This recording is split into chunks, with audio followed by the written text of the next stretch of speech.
sometimes I see a lot of people that are trying to find that secret sauce, that, Yes. that magic word. And then they say this, and I'm going to say that. And it's a $1 million idea. And not really like that, right? It's the small things. Yeah, they want me to give them a formula. And I'm like, I mean, we train on a lot of business skills and marketing and all that stuff in our programs. But I'm like, it all boils down to building relationship. I'm like, I don't have another or a better formula. It all starts and ends with relationship. Welcome to Career Coaching Secrets, the podcast where we talk with successful career coaches on how they built their success and the hard lessons they learned along the way.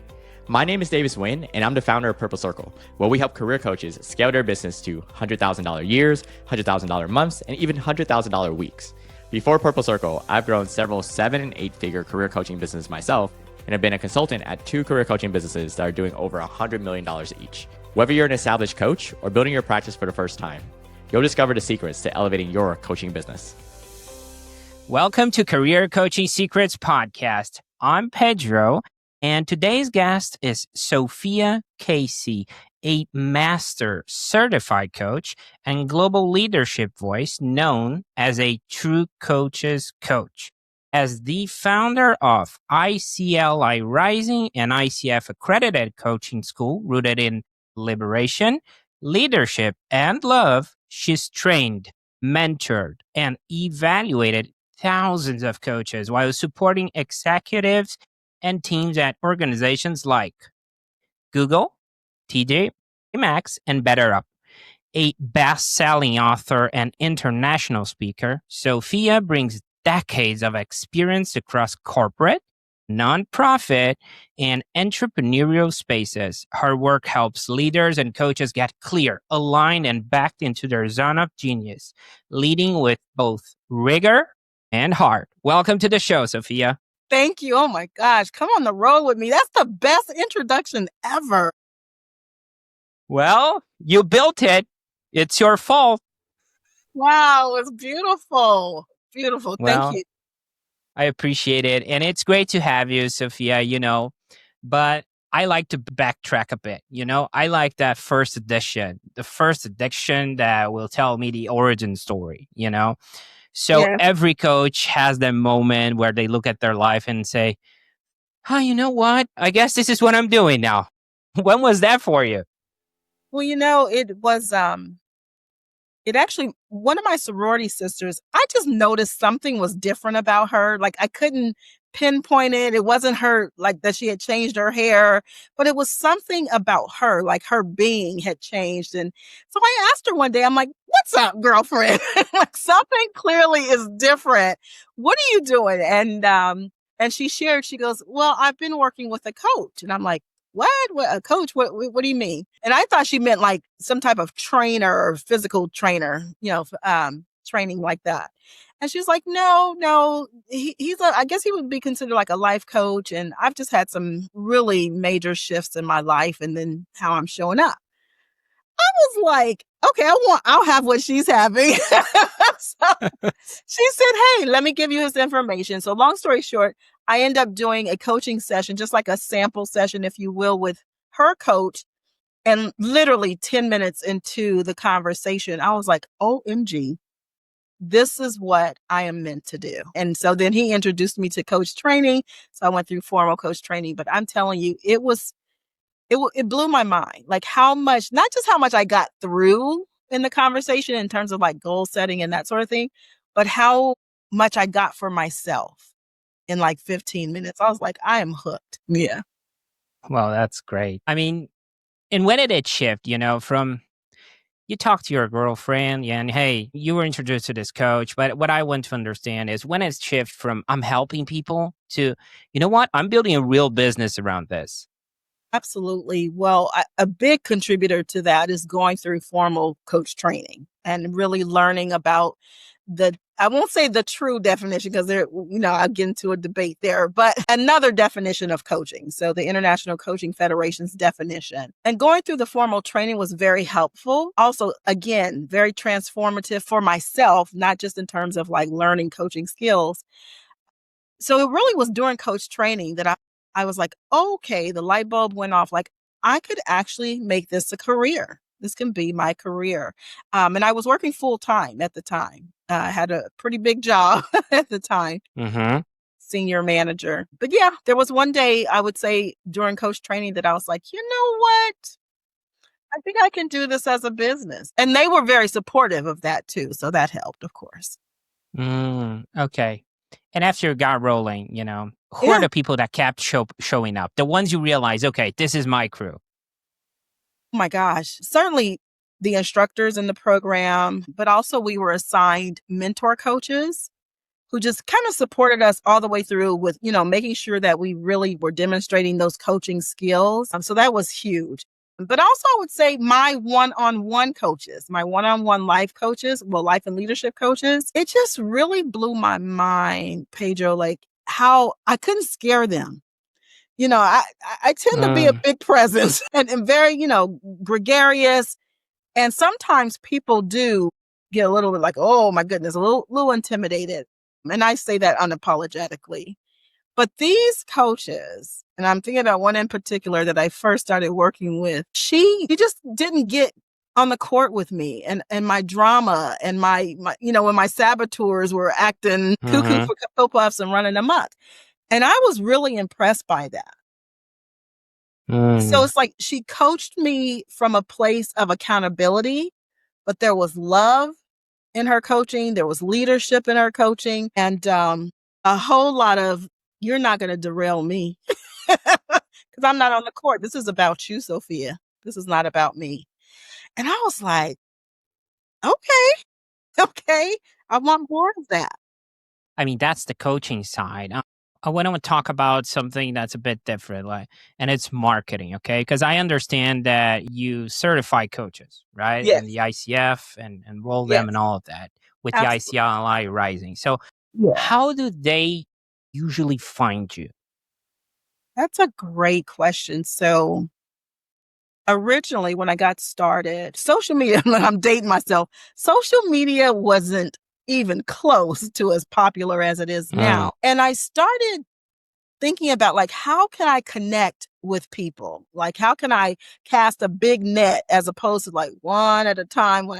And one of my colleagues and I, we were both brainstorming this, like, how do we build our business? How do we market our businesses? And so we actually came up with going live on Facebook. So that tells you I'm really dating myself. Facebook, going live on Facebook. And I just started talking to people. Literally just started talking to people. Like at one point I named it the Mojo Minute. Like, come get a minute of something for your mojo. Like I just literally made it up because I wanted to connect. That was my intention, to connect with people. And it blew up. It got really, really popular and people started to know, like, and trust me, as we talk about a lot in business. And that morphed into them getting curious about hiring me as a coach or telling their friends and their family members or their bosses about me as a coach. So that, I'm telling you, Facebook really, really helped me market my business and market to a wide audience versus, like I said, just that one-on-one.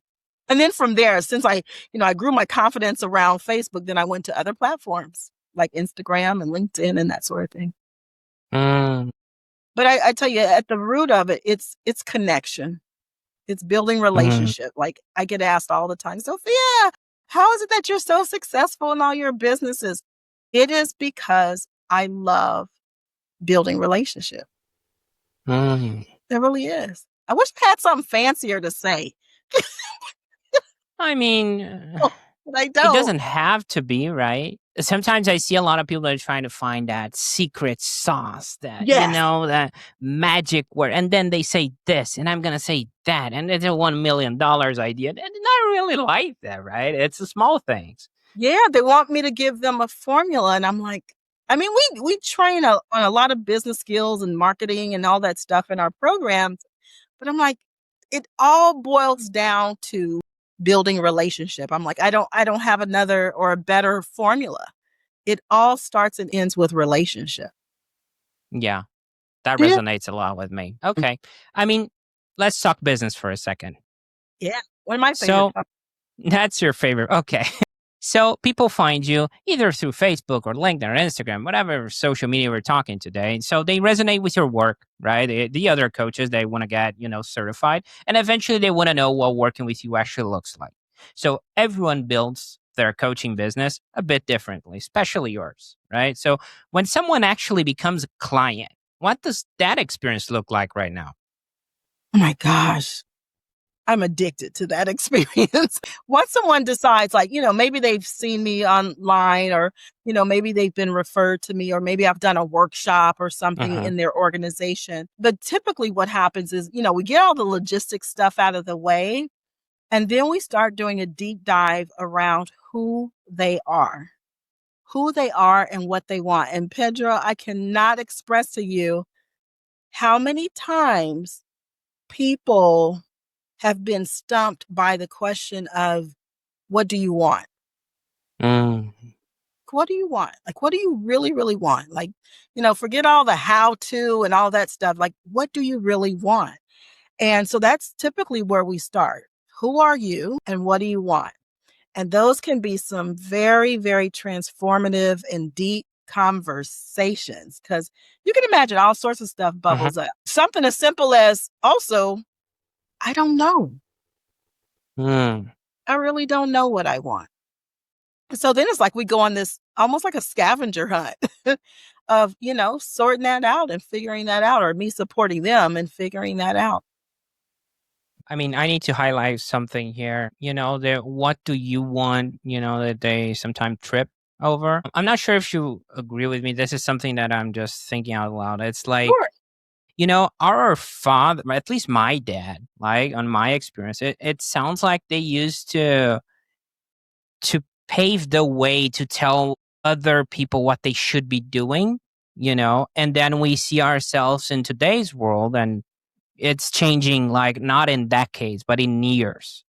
Do you feel like there's a generational difference or that our fathers or before them had Mm, this idea cemented for their own kids? most definitely.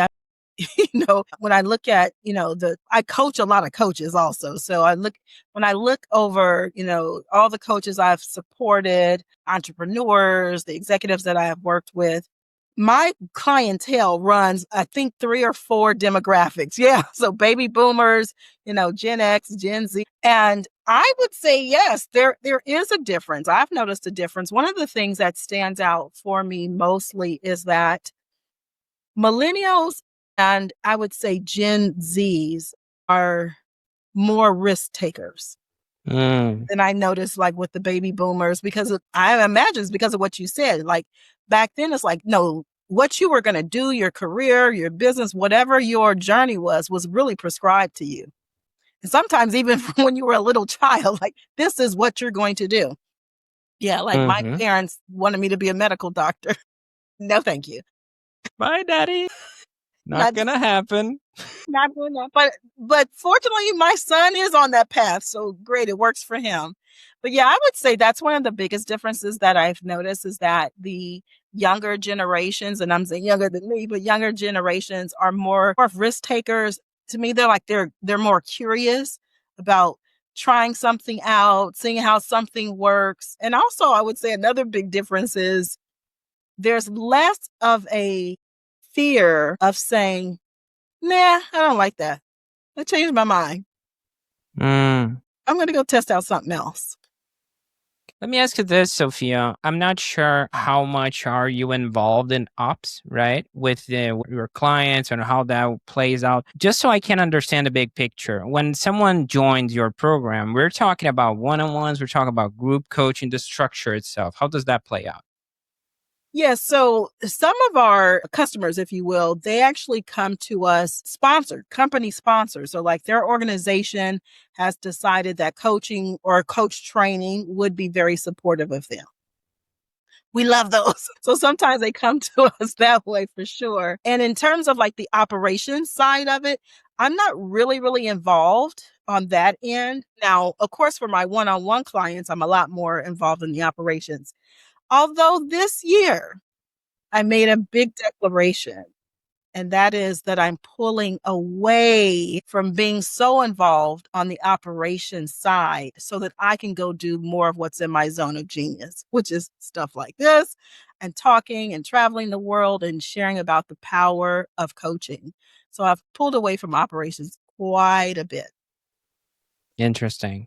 Okay. I like the zone of genius mentality also. Would like to pinpoint that. So I want to tap into your experience a little bit, because I know you're in a different position now, right? But one thing every coach wrestles at some point is pricing and how to package their work.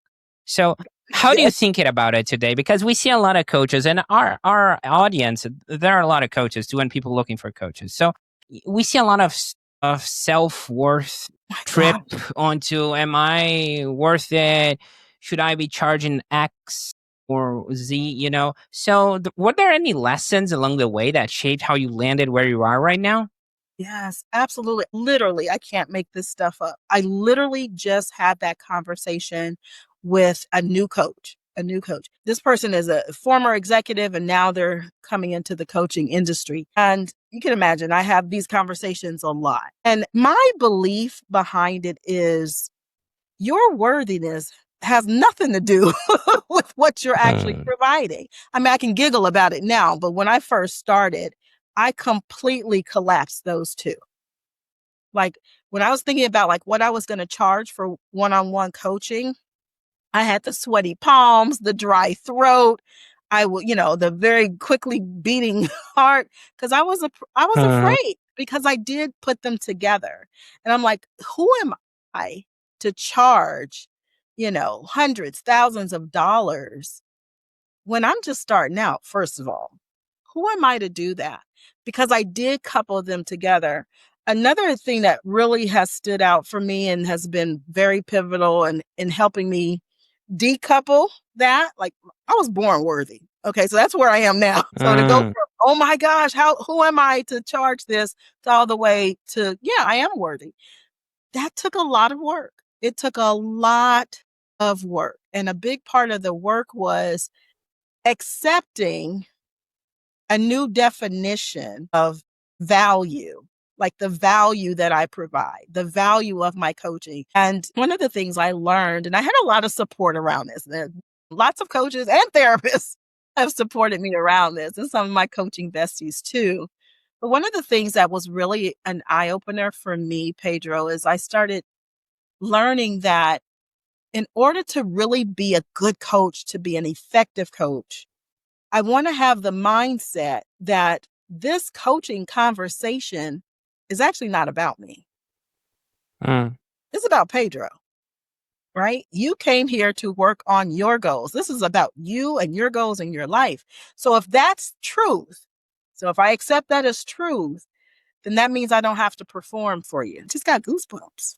That means I don't have to perform for you. In other words, I don't have to be an expert podcaster in order to support you around any goal that you have, whether it's around, increasing the number of views you have on your podcast or whatever it is, or it's, deepening your relationship with your brother.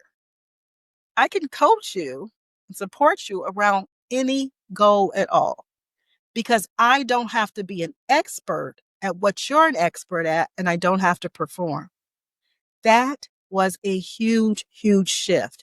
And when I hear coaches really, really stuck in their businesses and, they've graduated from coach training and then 2 years later, they're still not working in their coaching business, most times it's because of that confidence is tied to, I have to be an expert at what this person's an expert at. That's not true. Not true. It's not true. Like one of my clients that I worked with for quite some time, I would say is like the equivalent of like fourth, fifth in command at Hewlett Packard. So of course I'm changing the company name to protect confidences. Let's say like the fourth, fifth person from the top at Hewlett Packard. What do I know about servers and mainframes and cloud computing and putting together computers? Zero. I know how to turn my computer on. I know how to do what I need to do for my work. I know how to turn it off. And years ago, I would have walked into that relationship having this person want to hire me as their coach, I would have been extremely nervous. I probably would have talked myself and them out of hiring me because I was relating to it as I better go Google cloud computing. I better go do my research. I got to know as much about their life and their business as they do. Like now when I say it, it's like, really, Sophia? Yeah, I really did believe that.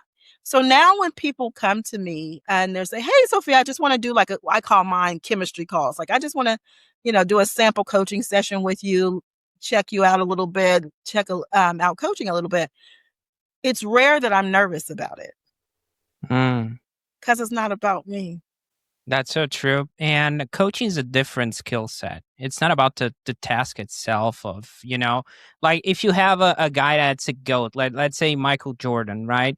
You cannot have someone as good as Michael Jordan to coach him, or even Mike Tyson. You need a guy that has the skill set to coach that type of person. To coach. Yes. Exactly. To coach that person. But they don't have to be, as you said, they don't have to be as skilled in the same area as that person, as Michael Jordan. And I get it, right? If you look out there in those internet streets and you look at coach and what the definition of coach, the definition out there on the internet is an expert. An expert. Hire me as your book coach and you will be a New York Times best-selling author in 3 months. A lot of coaches are setting themselves up. Promise a lot that can't be delivered upon. So once you shift the mindset to like, I actually am not the expert, because that would be a consultant. Now I am a consultant too. Now you want to hire me as a consultant, that's a totally different conversation. But in this coaching relationship, I'm not the expert of your life.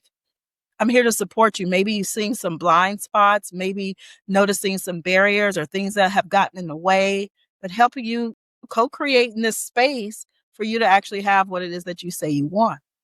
I don't have to be an expert to do that. Yeah, and the fact that the coach is not emotionally attached to the situation makes it so easy to see, right? And when I'm looking at my stuff, I'm like, oh my God, this is unsolvable and blah, blah, blah. And I'm looking at my wife's stuff and I'm like, that's where you're wrong, or that's what happened. And she's like, oh, that's true. And I'm like, oh my God. But when it's with us, it's not that easy, right? Absolutely. That's so good. That's so juicy. So spot on. I talk in food terms. That's so juicy. That's so delicious. Because it's, and I get into this debate all the time. I love debating with my fellow coaching besties and coaching colleagues around, can you coach yourself? So I say that, I can use my coaching skills that I've learned to maybe reflect on something, maybe get more awareness around something around myself. And at the same time, I believe someone on the outside of me is a better coach for me than I am for myself. Yeah. Okay. I mean, that's a solid look at how you approach price and structure. I love that. Now, Absolutely. I'm curious about where you're taking all this, Sophia. Looking ahead, and I know you talked a little bit about it, but where do you see the business going? Are you thinking about scaling, hiring, or is there a next step you're excited about? Yes. So a lot of scaling pains this year. And it is still my focus. My focus is I have 3 businesses, but my focus is to really scale our international coach training school. And one way that we're already doing that is really focusing even more globally, even more. Before we're US based, so we were very Western centric, if you will. And now, thanks to some wonderful, wonderful colleagues and some new hires as instructors and mentor coaches on our team, we're starting to think a lot more globally. So so scaling is definitely at the top of my priority list for next year, to focus on that for sure. Well, this year and next year to focus on that is scaling for sure. And like I said, I think a big part of scaling, at least for me, is pulling back from the operations. Like when I'm in the operations, I'm so tunnel vision on the operations, the processes, the procedures, the enrollment process, getting these people, getting leads and all of that. I'm so deep into it that it cuts off my creativity to actually think bigger and to think globally, like I said. You know what? There's something that sparked my curiosity here, and we see a lot. I'm not sure if you agree with me, but I'm gonna paint a picture for you. We see a lot of career coaches that they're confident they can deliver results and help Yes, their clients get to X to Y, and that's something that they're confident about. But absolutely. sometimes they think they're so unique they cannot teach another person to be a coach and handle ops. Like, hey, I am the coach and it has to be me because it's so unique. Do you see that happening often more than not? I see kind of on the other end of coaches not working in their business because they're getting stopped by that mindset. Mm. That in order to be a good business person, I have to be really, really great at all these things. And it goes back to what I said earlier. You don't have to be great at all those things. Source that out, go get some support around it. Like that is Mm-hmm. not your zone of genius. At least for me, I'll talk about it. Was not my business was not my zone of genius, even though both of my parents had businesses forever since I was a Mm-hmm. toddler. It still was not my zone of genius. It still isn't. I am learning. So one of the things that I did is I went and got a mentor. And Mm. he's amazing. I got a mentor, right? I'm going to get another mentor to support me around the business side of what I do so that I can spend more time being in my zone of genius. Yeah, that makes a lot of sense. And of course, whenever we're aiming toward the next chapter, there's always something we're refining in the present. So Yes. what are you currently Yes. exactly? What are you currently trying to improve or tighten up in your business right now so you can, diminish those scaling pains, like you said? OMG. Did my team set you up to ask me that question? Because No, they will I'm be, not guilty. I'm not guilty. Sorry. Pedro, they will be so happy to know that you just asked me that question because it's something that they're supporting me around as well.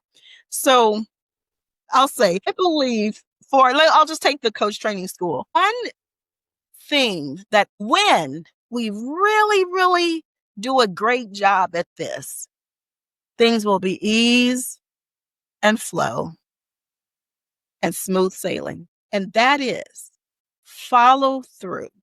Follow through after you've generated the leads, right? The potential Mm-hmm. students, the potential corporations who want to hire us to train on coaching. Once you've done all that, then what? It's that then what piece. I say all the Mm. time, part of my zone of genius, I can bring all the boys to the yard. No problem.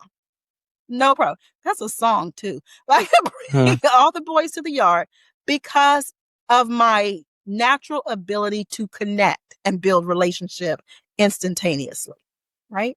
That part's easy Mm-hmm. for me. And then it's like, okay, I bring all the people to the yard. They're all excited. Oh my gosh. And then what?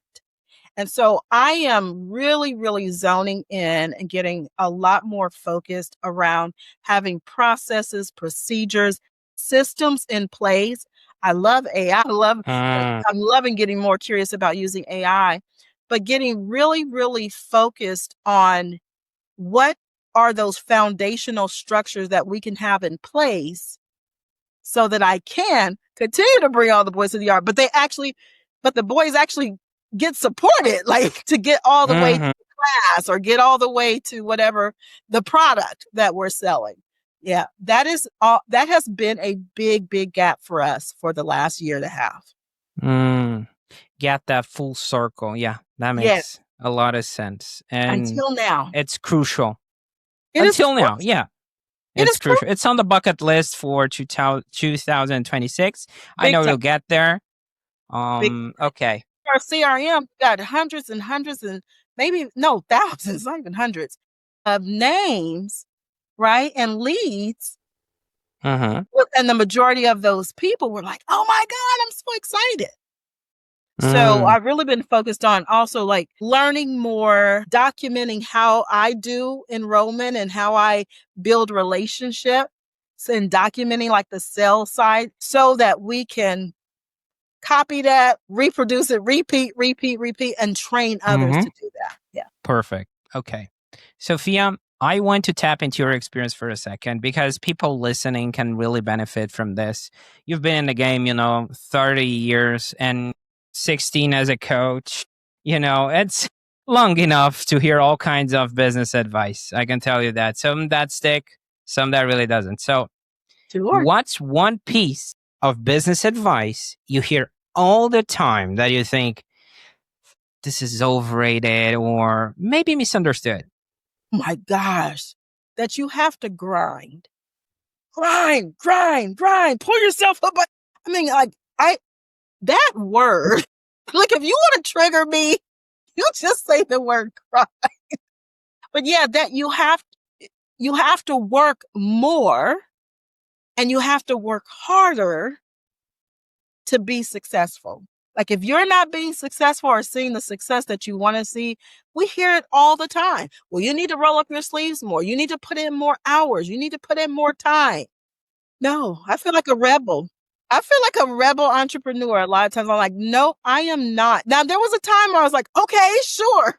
And I did that. I also did when I worked a 9-to-5 job. My 9-to-5 job was a 9-to-9 job. So I'm used to grinding it out. I'm used to working a lot of hours. I mean, my average day was 14-hour day. Like that was just my norm. And then I learned another way. And I'm still in process. I want to be clear. It's not like I've arrived. I've arrived to the Mecca. I am still in process with this. And what I'm learning and what I'm playing around with and getting even more and more curious around is, can I have all that I desire in my businesses without the grind?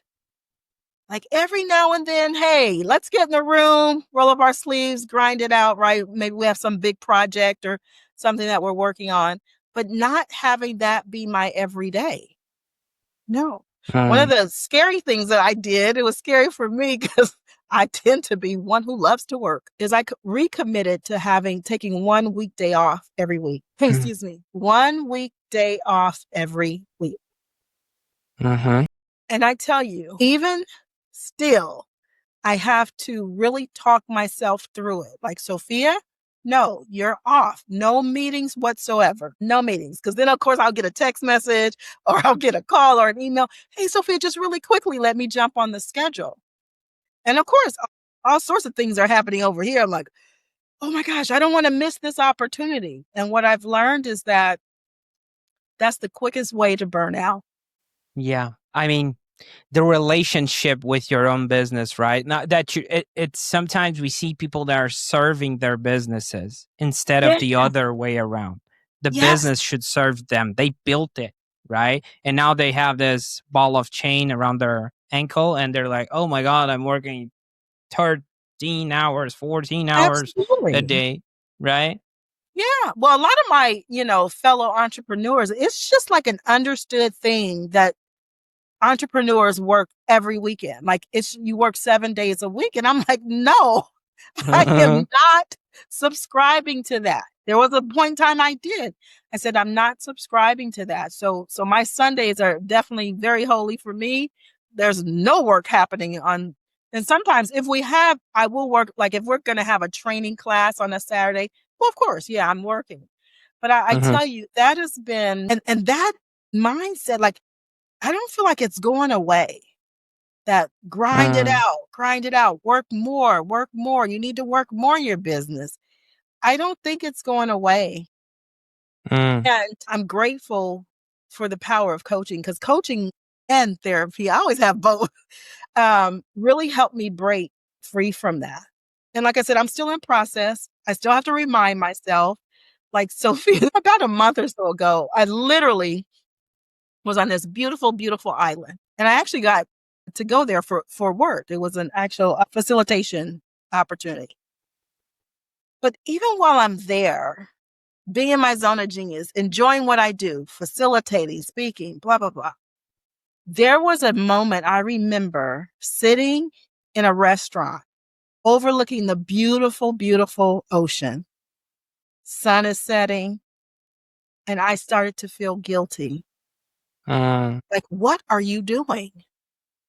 Like, you're sitting here enjoying this. You need to be doing something operations related probably, but you need to be doing something. You need to be working on your business.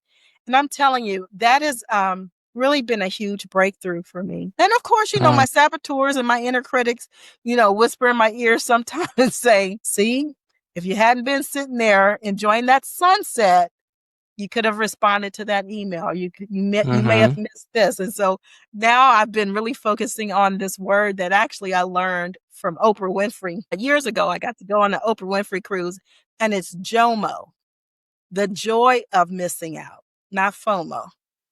The joy of missing out. And can I actually enjoy not being there, not being involved, not being controlling, not running the show?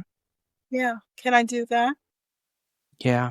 I mean, that if is, I find it amusing because if my grandma had wheels, she would be in a bicycle, right? So it's not about the ifs. It is what it is. Sometimes we just have to accept it, right? Sometimes.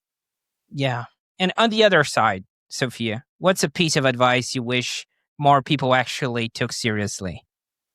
I really wish we as entrepreneurs really at least gave it a go, at least considered that the more rest that I have, the more I pour into myself, the more I allow myself to go to these beautiful places and watch sunsets and sunrises. Like, it really does have a great ROI. It does pay off. Because when you are doing those things that are in your lane, you're better at it. You're so much better at it. So I mentioned a trip that I went on. While I was there, actually, I had a coach training cohort running at the same time while I'm there facilitating and speaking at this event. It was the first time ever in my entrepreneurial career where I could really unplug and have my team completely manage that training cohort so that I could be present. So it's more than like the bubble baths and like I said, the rest, all of that's really important, but it's also delegating and trusting others to do what they're really good at. And I'm telling you, I experienced it and now I want more and more and more to be able to have my cohorts. The cohorts are running just fine and I'm out there doing CEO work. I love that. Sophia, and if someone listening wants to connect with you or follow your work, where can people find you and connect with you? Well, I tell you, if they just search Sophia Casey, they will find me everywhere on all the social media platforms for sure. And we talked about ICLI Rising, our coach training school. They can go to ICLIrising.com. And then in terms of me loving my zone of genius and being very good at being a speaker and facilitator, they only need to visit Sophia Casey Speaks. Okay. Sophia, there were a few things that you shared today that really stuck with me. I mean, the fact that you were so open to understand what coaching is, when sometimes we see people looking at something new and they don't get it, they're like, oh, kind of new. I don't want to know about it. But you were so open to it. You're like, hey, that sounds cool. And sometimes it's that simple, right? It's like looking at something that you feel like it's cool and just exploring a bit, right? That's it. Yeah. And if you don't like it, it doesn't work out, guess what? Yeah. You can choose something else. Exactly. Also, the journey, right? That you started on Facebook, thanks Zuckerberg. But, back in the day, I love that. And today, it's more complicated, more complex, different social medias, but the simplicity of it, I really love that. It's just about connecting with people. That's your zone of genius. So also love the fact that you're addicted to the experience, right? The journey for your clients or customers, or however you want to call them. Yeah. Really fun. And for the last part, I would say that you're so opposed to grinding, I can resonate with that. Sometimes I felt like, and that's not, sometimes it happens also. It's like you're feeling guilty because you're not producing. Yeah. You're feeling guilty because sometimes I'm with my kids and I'm thinking about work and I'm like, should I be thinking about work? And trying to, suppress those thoughts or trying to own it. I'm not sure. I'm still trying to figure out. I'm not Sophia. Well, I'll that's the get there. important part. You're still trying to figure it out. Exactly. You see, that's what's important, right? Yeah. And that you're taking a look at it like, should I be doing this? Mm-hmm. Yeah. And not trying Well, to push it down. Like, hey. yeah. Or my wife will grab the gun and say, hey, just drop the cell phone, Oh my gosh. Well, my teenage son helped me with that one. He was like, he just stopped talking. We were in a conversation and he just stopped talking. I said, what happened? Why'd you stop talking? He says, because you're not listening. You're on your phone.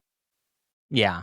I mean, learned. Sophia, that's so true. And I appreciate what you do. I appreciate you being here and sharing so openly today. It was great having you on. Grateful. It was great being here. You're so easy to talk to. See, building relationship. It was easy. Thank you. That's it for this episode of Career Coaching Secrets. If you enjoyed this conversation, you can subscribe on YouTube, Spotify, Apple Podcasts, or wherever you're listening to this episode to catch future episodes. This podcast was brought to you by Purple Circle, where we help career coaches scale their business to $100,000 years, $100,000 months, or even $100,000 weeks, all without burning out and making sure that you're making the impact and having the life that you want. To learn more about our community and how we can help you, visit joinpurplecircle.com.